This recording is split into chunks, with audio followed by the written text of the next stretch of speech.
Okay, today we are in Seville at the Alcazar, and here is our guide. Good morning. My name is Ariadna, but it's too long, so everyone just call me Ari. Hi, So, Eddie. hi. So today, as he said, we're gonna start our tour visiting the beautiful Alcazar. What is the history of the Alcazar? Well, long history in here, but Or to is it, sum up, we'll discuss it as we go. yeah, to sum up, Alcazar is actually the Spanish word that is coming, of course, from the Arabic language. That is Alcazar. That means actually fortified palace. So the Alcazar was actually a walled city inside the walled city that was Seville. Because Seville, as all the medieval cities, used to be surrounded by a wall. Okay. Nowadays, we've got just a few remains that we're also gonna see during the tour. Okay, great. So today, inside these walls, we've got a few remains that is actually an ancient Roman settlement. Then the Visigoth, when it came, they settled in town from the 5th century till the 8th, because it is exactly in 711 when arrived the first Moors. So the Moors were in town from 711 till 1248. That is when happened the Christian reconquest by the king that we mentioned earlier, Ferdinand III the Saint. So today we're gonna start visiting the Alcazar, crossing this beautiful wall that we've got in front of us, that it has 3 arches. But this wall, the origin, is actually the 12th century. Okay. And it is part of an old Roman aqueduct. Oh, great. That it God, is the Romans connected. built everything. They were the great Here's where we engineers. are. And now we just talk. We'll just walk. Oh my God. Well, these trees are actually they're from Argentina. They brought it from Argentina in 1929 for the exhibition. And the popular name is like the drunkest stick because they never grow straight. And you'd have to be pretty drunk to want to crawl that with all those stickers on it.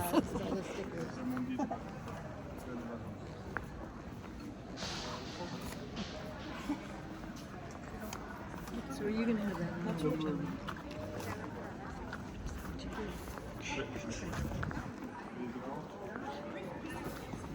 Before crossing the wall, let me show you first this room that we've got on the left, and then the back garden. Because Oh, great. the back garden, they are like the antique remains that we've got still standing from the Plaster Palace that date back from the 12th century.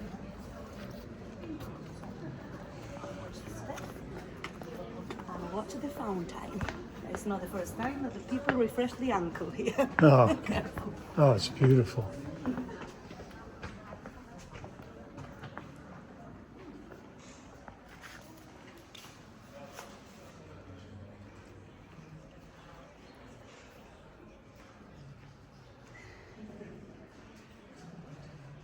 Fabulous.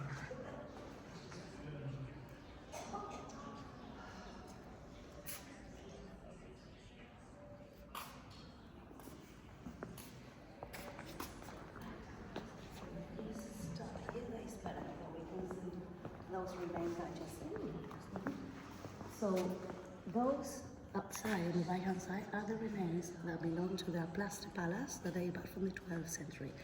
According to the latest document, we can say today 100% that it was official residence of the caliph called Abu Yaqub Yusuf. He was the one who sent the order to build the mosque of the city that it is today, the cathedral. Right? So what happened? In 1340, so during the 14th century, happened a battle called the Battle of Gibraltar. During that battle were fighting all the Christian troops of the king Alfonso XI against the Benimerinos. Benimerinos was the name of the last North Africans that wanted to reconquer the city. So the Christian troops won that battle, and let's say that to celebrate that victory, they destroyed the Plaster Palace that used to be located in all this area, and over its foundations they built this room. This room, it is the Hall of Justice, and it was used to celebrate trials. So this decoration that it seems that is quite Moorish is the artistic style that we know as mudéjar. Oh, okay. So mudéjar is, first of all, the name that the Christians gave to the Muslims during the 14th century, that they were living together with and respecting their religion. So if you translate mudéjar literally, means the one who was allowed to stay. So thanks to those mudéjares, this style was born. Let's say that it's like the Mediterranean version of all the Islamic decoration, but built in Christian kingdoms. And they always use the same materials. A lot of plaster that used to be polychromated, wooden ceilings, that usually is cedar, pine, or cypress wood, the ceramic, and then the tiles. The tiles are beautiful. So when they built the Hall of Justice over the remains of the Plaster Palace, they just kept a few rooms outside and then the back garden. But we stop on the other side, careful with the water. You're gonna see on the left hand side 3 different arches, different style.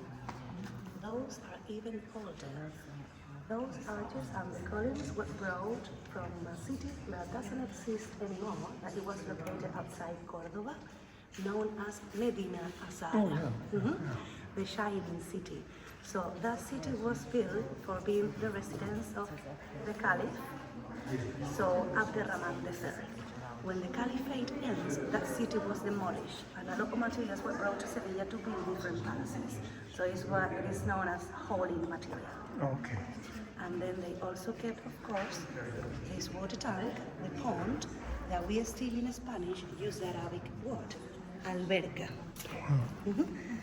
So the alberca connected with this fountain that always references to the Quran. So we have to remember that they were in the 13th century. So there's always a lot of water.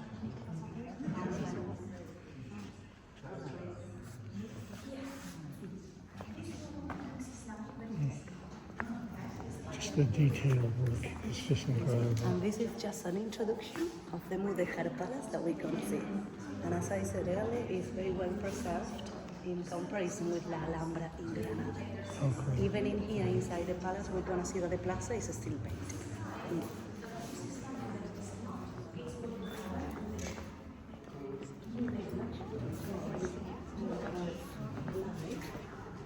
To have an idea, what I said that the city,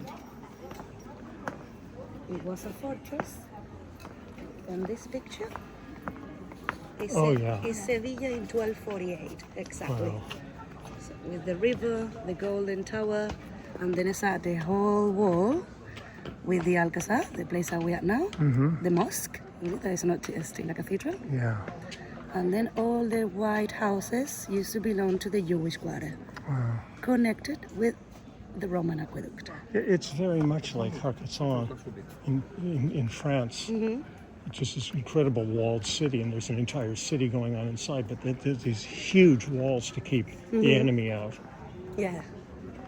And they hold concerts inside there. There's a big plaza, and it's just fantastic.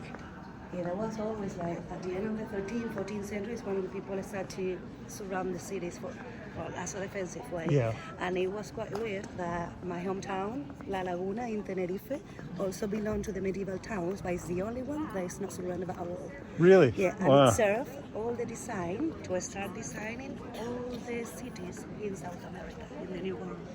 Yeah, because the Canary Islands we were conquered on the way to South America as well. Right. Look, before going into the palace, we've got 2 more rooms in here that are very important for the city. So these 2 rooms that we've got still today inside the Alcazar used to belong to the House of Trading. So the House of Trading was actually founded in 1503 by the Catholic monarchs, by Isabella and Ferdinand, to regulate all the commercial activities with the American colonies. So you have to have in mind that Sevilla was the most important city, the commerce capital, especially during that century. Everything was coming first of all to here, and then from Sevilla, they spread out. Scattered, yeah. So let's see this Sure. here. Yeah, right. That's great. I was in the cellar, we're enjoying the weather today.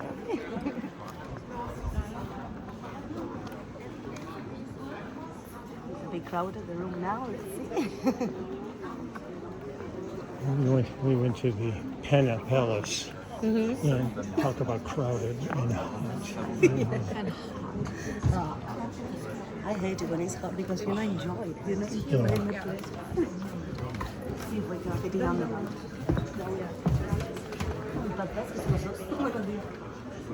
Go to that way. Si no, estamos ahí apalancados.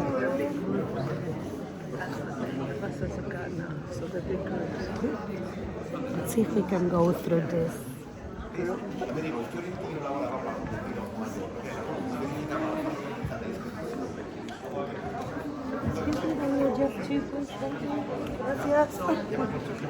¿Qué pasa?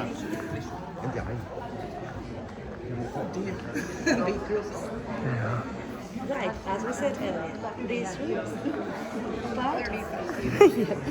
part of the trading house or house of trading. The name of this room is the Admiral's Hall. So you imagine all those admirals from Castilla and Leon, Christopher Columbus, Magellan, Amerigo Vespucci, all of them organizing all the trips and designing the maps to go travel. And we did that here. Wow. That's it. That's why the name of the room. And today it is actually the conference room of the Alcazar. That's why it's all set up, and kind of an art gallery. So I'm always said, all these paintings they are old. Actually, they're from the 19th and 20th century, but explain us why they are in here, right? You remember that I mentioned earlier the Ibero-American exhibition, right? That exhibition was actually celebrated to show the twinning between countries, so between the American colonies with Spain and also with Portugal. At the beginning, the name, it was going to be the Hispanic American exhibition, but participate Portugal. So Ibero-American exhibition for the Peninsula Iberica. So I'll mention that again because that painting that we've got in the middle of the room, on that painting it is representing the opening of that Ibero-American exhibition that it took place in Plaza de España. So we've got right in the middle the King Alfonso XIII, the Queen Victoria Eugenia, two princesses, Beatriz Cristina with white dresses and then different miracles with the beautiful Flemish tapestry silver. And then on the left-hand side of the wall, there is a portrait of lady. On that portrait, it is represented Maria Luisa de Bourbon. She became the Duchess of Montpensier when she got married with the Duke, representing in front of her, on our right, the Duke Philippe Antoine from Orleans. They were living for a while in these palaces until they finished all the works of restoration of the official residence, that it was San Telmo Palace, a beautiful palace we're going to see later. So all these people that we fought in here became family. Wow. This couple, that she was Maria Amalia of Two Sicilies and Louis de Orleans, this couple was Philippe parents, right?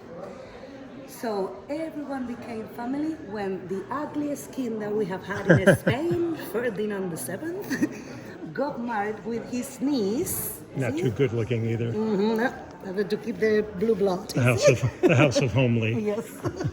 So they had as daughters Maria Luisa de Bourbon. So with that marriage with the Duke, everyone became family. Okay.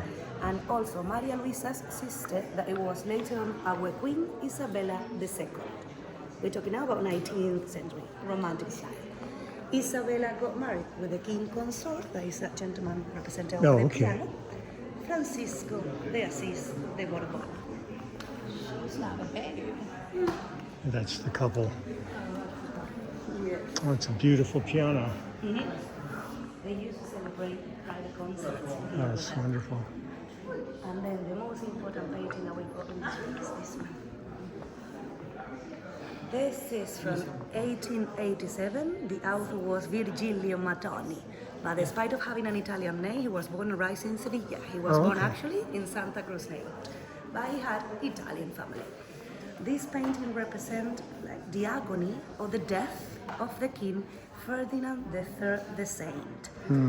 So days before he was going to die, he's receiving the last communion. And he's giving back all the royal elements.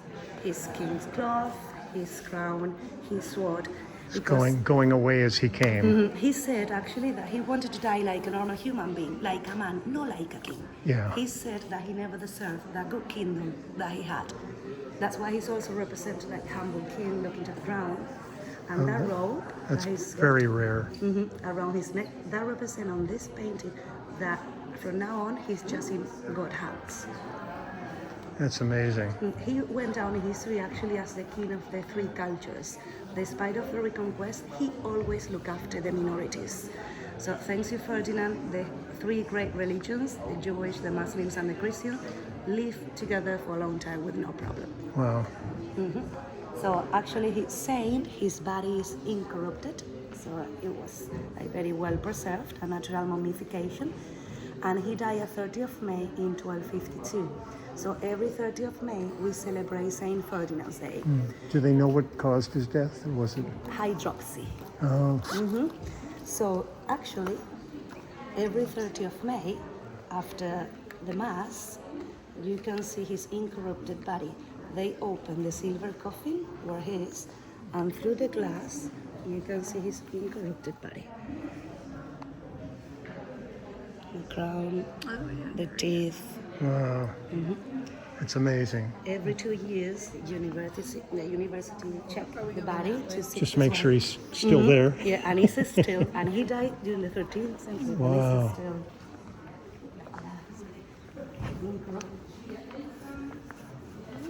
See this room. Not that many people now. Watch this step. Yeah, yeah.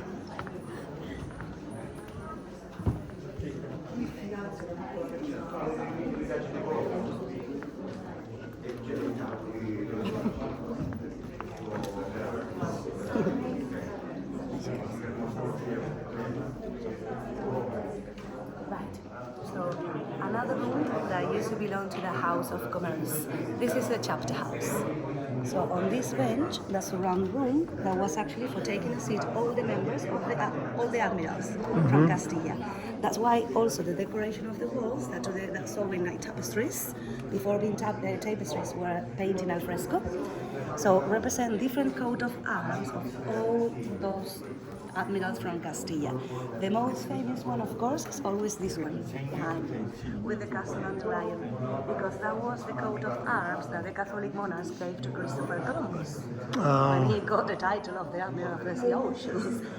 So we've got the castle and the lion, the symbol of those two kingdoms of Castilla and Leon, and then on that band there is something written as well. In there it says something like, "To Castilla and Colón, a new world brought Colón." Okay. I'm always saying so funny. It's not that popular in the United States anymore. Times change.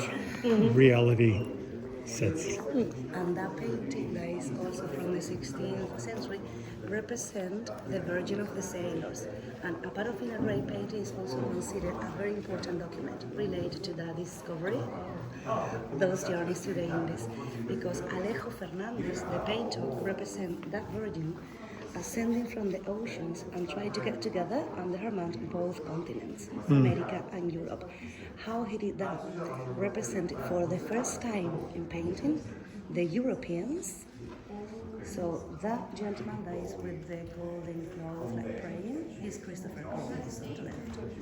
On the right hand side, there are three men, two of them, two brothers. The brothers called Pinzon.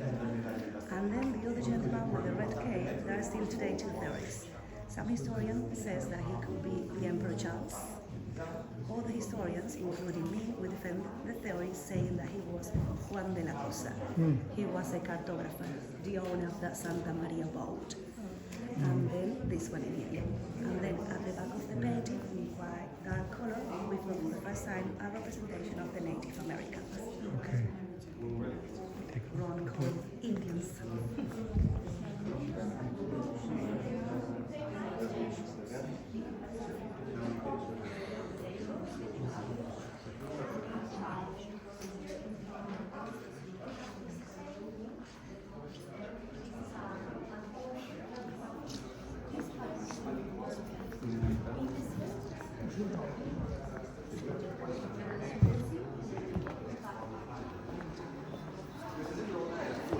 di questo parco, si chiamava Maria Luisa.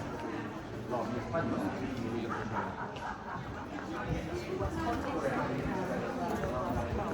Open the window, you can feel the breeze very hard. I know. Yeah, I know. pretty I warm need to in find there. the phone. Right, let's see the beautiful palace. First of all, because the history of this palace starts from the outside. So you see the style, it's the same artistic style that we just saw in the Hall of Justice, Yeah. Mudéjar. I'm always said that it's like an Alhambra in miniature. All those Nasrid palaces that you can see in Granada. A few reasons. On the one hand, it's the same style that we said, Mudéjar, but on the other hand, this king that used to live in this palace, he was called Peter I of Castilla. And he was a very close friend of Muhammad V, the Muslim king that used to live in La Alhambra, ruling the Nasrid kingdom. So they helped each other in different battles, they became very good friends. So one day Peter asked Muhammad if he could send a few of his workers, Muslims, in order to decorate his palace, Christians. On the one hand, Peter loved all the Moorish and Arabic architecture, but on the other hand, he didn't understand a word of that. So the Muslims came and then decorated the whole palace, especially inside, with some verses from the Quran. So it's quite interesting that on the plaster we're gonna read, "The eternity belongs to Allah, the power is Allah, Allah is great." Starting from the facade, have a look to the top, you see the blue and white tiles? Yeah. Yeah. Right. So around those tiles we've got like Gothic characters. On those characters, you read. This palace was built for the most powerful and conqueror king, Peter I of Castilla and Leon, thanks to the grace of God. Okay? Until everything is okay. But the blue and white tiles is not just decoration. There is an Arabic writing called Kufic. Kufic writing, so it's holy writing because it was actually the one who was used to write the Quran. In there, it is repeated, like in a mirror, up to 8 times the Nasrid motto from Granada. In there, say, "But the only victor is Allah." That is repeated all over. Now, in the did he Nasrid expect palaces. all of that to be included when he? We always Okay. said during the It 14th wasn't like century- we snuck this no, in. No, no, Okay. Actually, he allowed that because in the 14th century, the Mudéjar style and especially the Arabic calligraphy was used more as a decorative way or decoration more than a religion. Okay. And in the end, they are just allegories to God and to the king. But instead of being... Was we were walking and there was like a little gift shop. Is that just as we came? No, that was just to rent the souvenir shops on the way out. You can fan me. You can fan me if we want. Also, you can use mine. Well, if I get too hot on you, I'll have to make it. Fine when I'm outside, but when I get inside. Yeah, because there's a lot of people. Right, so when this palace was built in 1356, during 10 years, it had just one floor. So this ground floor, and then the first floor that we see today was just a balcony. In the 16th century, when it was at the second floor. Right? And they use, again, holy material, for instance, these colors. They're coming from a Visigoth temple. Okay. So 7th century palace or columns that were recycled mostly to start building the palace. So now, as soon as we cross the entrance, it's a defensive system. Because if you notice, we cross the door and we are not in the palace. We've got a wall in front of us. So to visit the palace, we have to turn 90 degrees to the right or to the left. Okay. Right? So that was so typical, not just for palaces, but also for all the medieval cities. When you're gonna cross a wall, you normally have the first arch, you cross it, and you have to turn to go out, to continue to the next arch. So if anybody want to invade or attack that city, the door closed, and it's a mortal trap. They're safe. So careful here.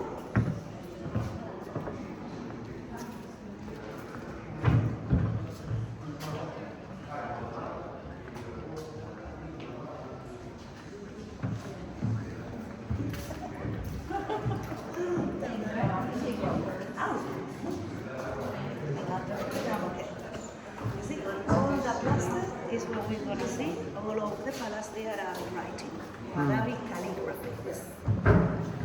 And then the tiles, the plaster painting, and the wooden ceilings. All the same elements that we just mentioned in the Hall of Justice. The floor, all the stone that looks quite old. They're from the 19th century. Fiberglass. This one I know. They took a mold. Ancient chair. 21st century. Oh, wow.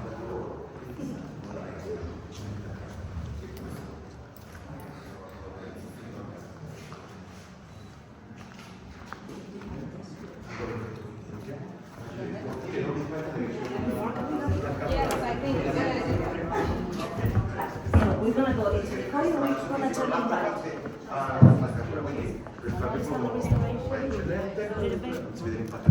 Yes. Welcome to Marrakesh.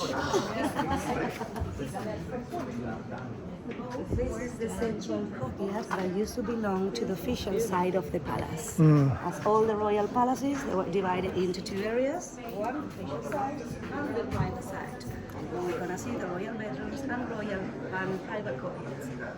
So this is the original design this courtyard used to have during the 14th century.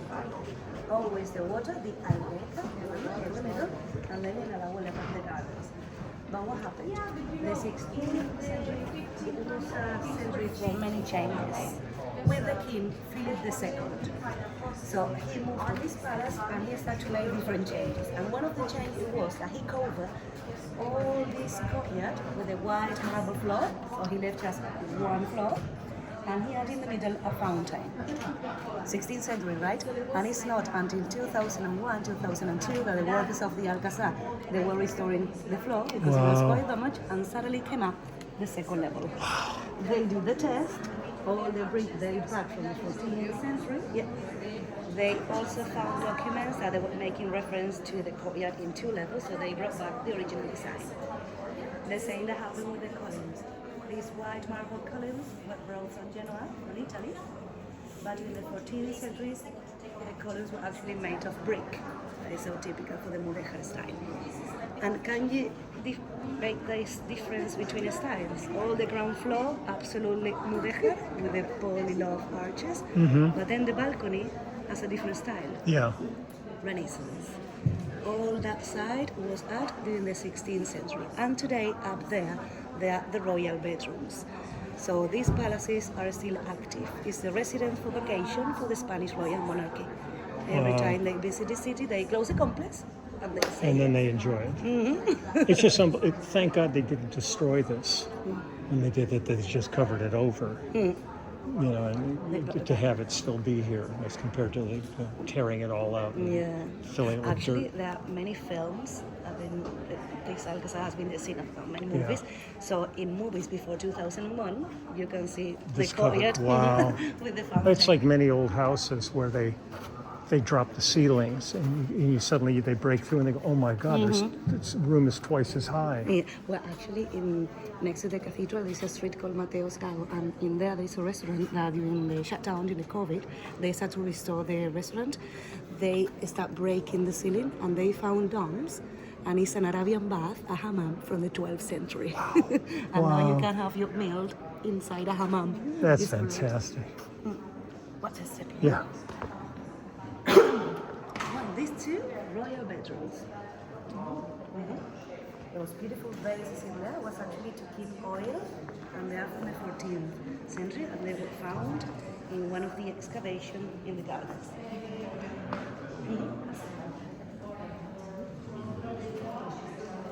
So royal bedrooms that at the same time, so you can see they are divided into two rooms. Why? This is because the king used to choose what to say, depends on it was summer or winter.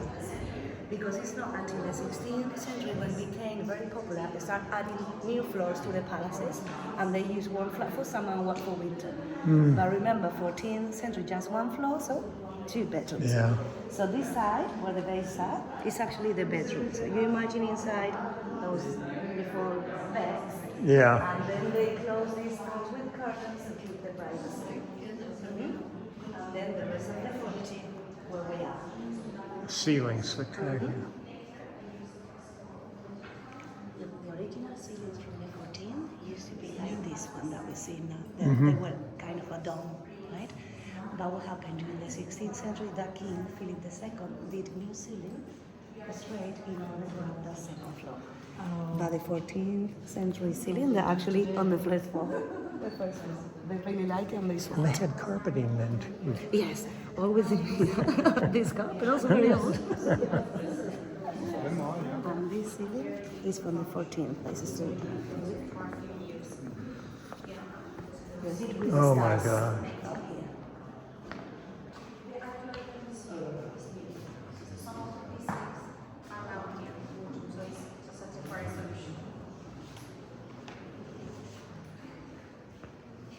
I'm always said, once in here, you imagine all the decoration with the medieval furniture, the carpets, the curtains, and then the smell of jasmine.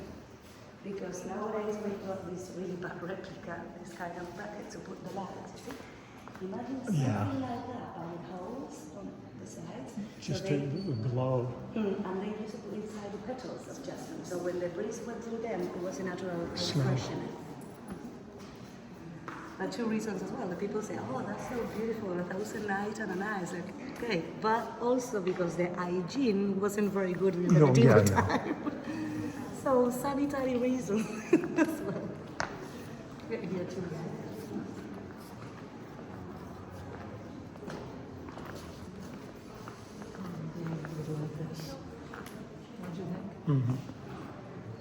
Why did I always refer to this writing as calligraphy? Once this palace was built, the King Peter invited to visit the palace one of his friends, Ibn Handul. And when he came to here, he said to Peter, oh, I really I love that you have included all the Arabic calligraphy in the decoration of your palace, because the calligraphy is the only thing that makes a difference between us and the animals. Yeah, it's really true. Well, there's a lot of things, but Well, but one of them. So from the royal family, we cross the hall of the lost. okay, this is the end of part 1. Start part 2 now.